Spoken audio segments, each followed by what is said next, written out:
ഇന്ന് രാവിലെ 10 മണിയോട് കൂടിയാണ് ഈ സംഭവം ഉണ്ടാകുന്നത്. ഒരു ചായക്കടയിൽ ഇരുന്ന് ചായ കുടിക്കാനായി വന്നതാണ് 70 വയസ്സുള്ള ഈ ഏലിയാസ് എന്നയാൾ. അദ്ദേഹത്തിന്റെ ഷർട്ടിന്റെ പോക്കറ്റിലായിരുന്നു ഈ ഫോൺ ഉണ്ടായിരുന്നത്. അത് വേഗത്തിൽ പൊട്ടിത്തെറിക്കുകയും പിന്നീട് തീ ആളിപ്പടരുകയുമായിരുന്നു.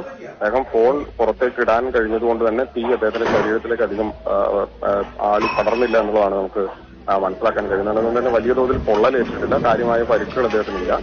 പക്ഷേ ഫോൺ പൂർണ്ണമായും കത്തി നശിക്കുന്ന ഒരു സാഹചര്യമാണ് ഉണ്ടായത്.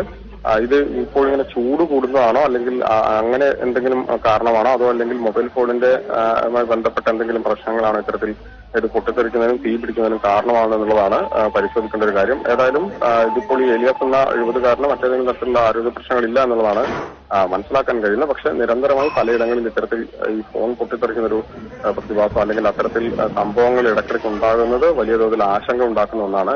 ലിജോ, അദ്ദേഹത്തിന്റേത് ഏത് മോഡൽ ഫോൺ ആയിരുന്നു എന്നത് സംബന്ധിച്ച വിവരങ്ങളുണ്ടോ?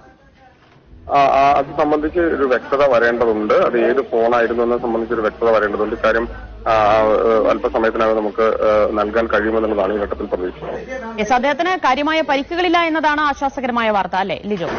തീർച്ചയായും അദ്ദേഹത്തിന്റെ നമുക്ക് ആ ദൃശ്യങ്ങളിൽ തന്നെ കാണാം.